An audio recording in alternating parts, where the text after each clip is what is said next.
Hello everyone! Welcome back to Drawn by Annie channel. This is me, Annie, and I will be drawing for you today. Grab your tea, coffee and snacks and let's dive into today's video.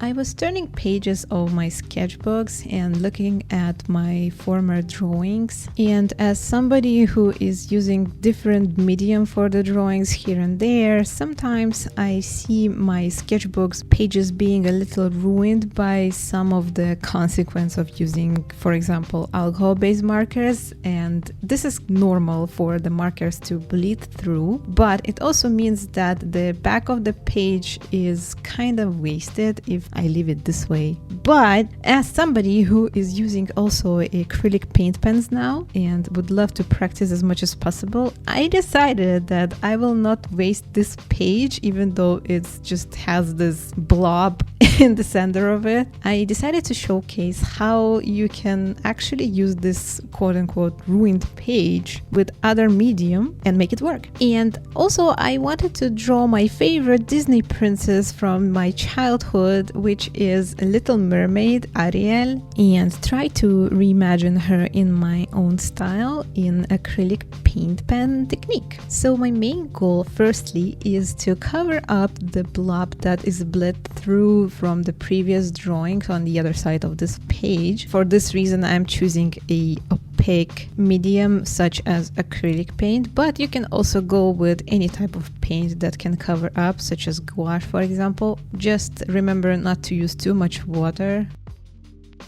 So as soon as I'm done sketching out the portrait of Little Mermaid, I'm starting to land the base colors and I'm starting with the background. I wanted to make it a dark and contrast turquoise color because her red hair is going to stand out a lot in this case. And as soon as I'm done filling the background with the color, I can see the silhouette, so I can start working on the colors inside the character as well. So the first layers are going to be basically fully covered by the next layers, and the more darker color you use, the less layers you will actually need. But since the portrait is landing exactly on this dark spot, I will have to use a lot of layering to cover it fully up. And I'm going with different shades of skin colors just to kind of use them all a little bit, so one marker will not run out too quickly, because if I only use one marker for all these layers, it's going to be finished very soon. So yeah.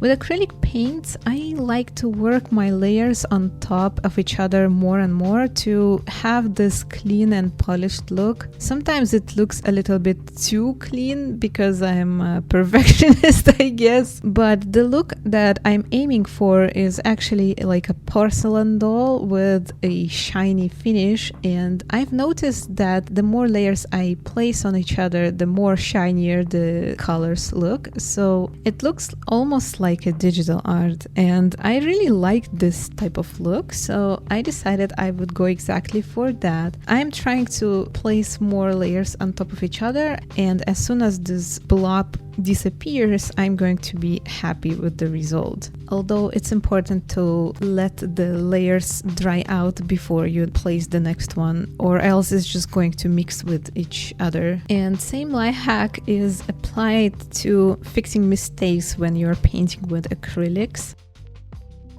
I've mentioned earlier in my previous acrylic paint pen videos that acrylics are very forgiving mediums, so I'm not afraid of making mistakes because I know that I can easily cover them up if I need to. And at some point I realized that I need to cover the darkest spot with white color so I can balance it out with the brightest color, and then when I place the colored tints on top of the white part, it's going to blend in and it's going to be barely visible or invisible at all. So I decided I would go for that. As you can see, in the end there is no visible spots of that bled through alcohol-based marker underneath. So as soon as the white paint dried off, I just covered it up with the tints that I needed. So the place in the hair was covered with the red color and the skin part was pinkish beige color, and it looks perfect. But the next challenge for me was right behind the corner, and I struggled with her lips a lot, and I wasn't happy. Like, the color was too bright and the lips were too big for my taste, so I just let it be for a while, and I worked on the rest of the drawing, like the eyes and eyebrows. And as soon as the lips were dried out, I covered them up again with same color of the skin as I placed on her face and hands. And I also placed multiple layers to cover up the brighter red color underneath. And I tried over and over again until I was happy. I think I redrew her lips like 3 times until I was happy. But as I covered all the evidence, you cannot really tell, right? And also for some reason I wanted to draw Ariel as a mermaid with elven ears, because I think that fantasy creatures, they could never have human ears. So I just drew her with little pointy ears. I think they look very cute on her. And there is still half of the sketchbook spread empty. I think I'm going to draw more of the doodles of Ariel on this empty spot later on. So maybe in the next video, maybe in a few weeks. Only God of art and chaos knows the answer to this question. For some reason, I have a feeling that I will do more Ariel drawings and maybe even more Disney princesses, because now that I started drawing Ariel, I feel very nostalgic, because Little Mermaid is one of these Disney movies that I've watched on an old school device that used VHS cassettes, and probably most of you haven't even seen this kind of device. But your Auntie Annie was actually growing up when the VHS was very common and popular, unlike now. Now it's like an antique device for movie watching. In 90s, the luxury experience of movie watching was actually buying cassettes into your VHS player and watching them whenever you want. Either that or rent out the same cassettes from the stores, like as if you would borrow books from library. But for some reason, I think that that is not really a case anymore, because most of the stuff is available on streaming services and like book reading services like Amazon Reader or something. Personally, I am still an old school user of stuff like that, like movies and books. I want to buy an actual thing and have it at home rather than have using a streaming service. And I think back home, I still have the player and the cassettes from my childhood. And they all probably have this wonky translation because I used to watch them in my own language, which is Russian. But the voiceover was done over the original one, so I could still hear the original voiceover in English and songs and stuff like that, and then the wonky one-person voiceover would be written right over it. So Little Mermaid was one of these cassettes that I was watching over and over again because I just loved the underwater world and the Little Mermaid herself. She's so cute, and her friends, and I don't know, I just love this movie so much. I feel like I want to rewatch it again, and in that wonky original voiceover. And I remember that the cassette had like a whole movie firstly, and then after the movie was finished, they had like series, like smaller episodes and something like that, but I cannot really remember what was it about. It's just I remember that it was like a series cartoon or something like that. I have no idea, maybe it's available somewhere on the streaming services or like digitized from the old cassettes into a modern format somewhere. That would be hella cool to watch.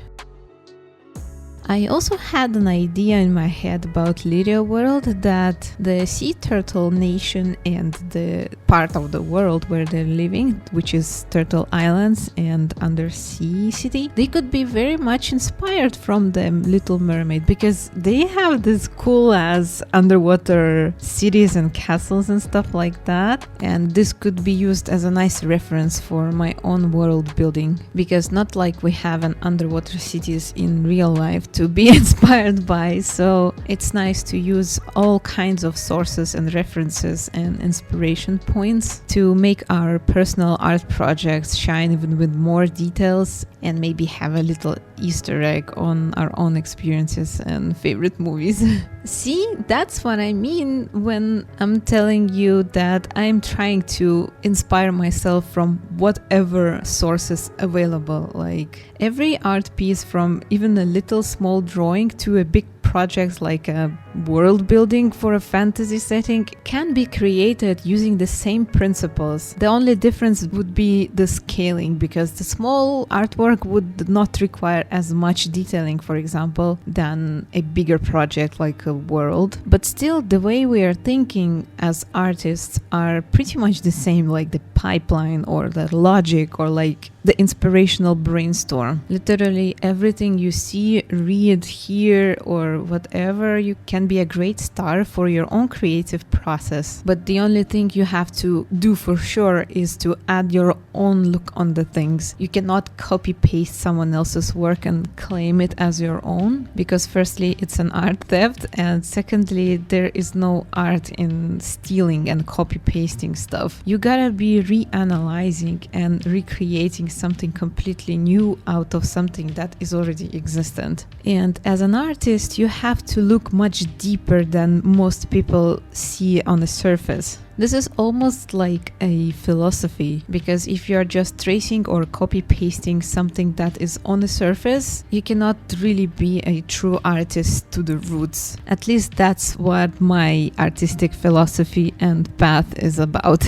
Like, yes, of course, I can be inspired by other people's artwork or books or poetry or music, but it's always about reflection of my own soul and my own artistic feelings mixed up with my experience and worldview. And as an artist, I can only steal the idea or the technique, but I will always make it with my own hands and my own tools. And that's what I believe is an art is about.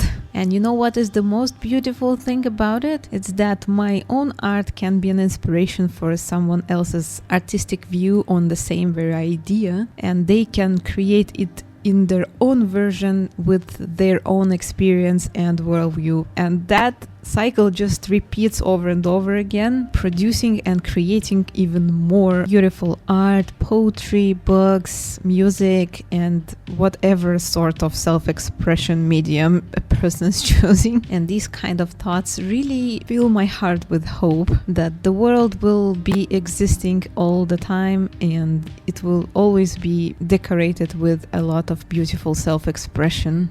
Even if it's just a little mermaid fan art drawing like here.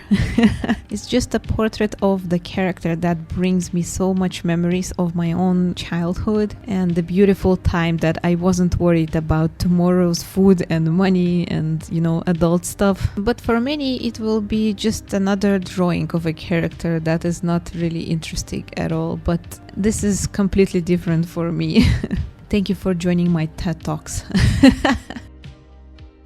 So yeah, thank you so much for watching. Thank you so much for joining me on this video. I hope you like the result. If you like my work and you want to support me, you can subscribe to this channel, leave a like and a comment, and maybe share this video with one of your art-loving friends. If you have anything to add to my philosophical thoughts, you are welcome to leave a comment and start a discussion. And as for now, I'm saying my farewells, wishing you a wonderful day ahead, and hope to see you in the next video. Bye-bye!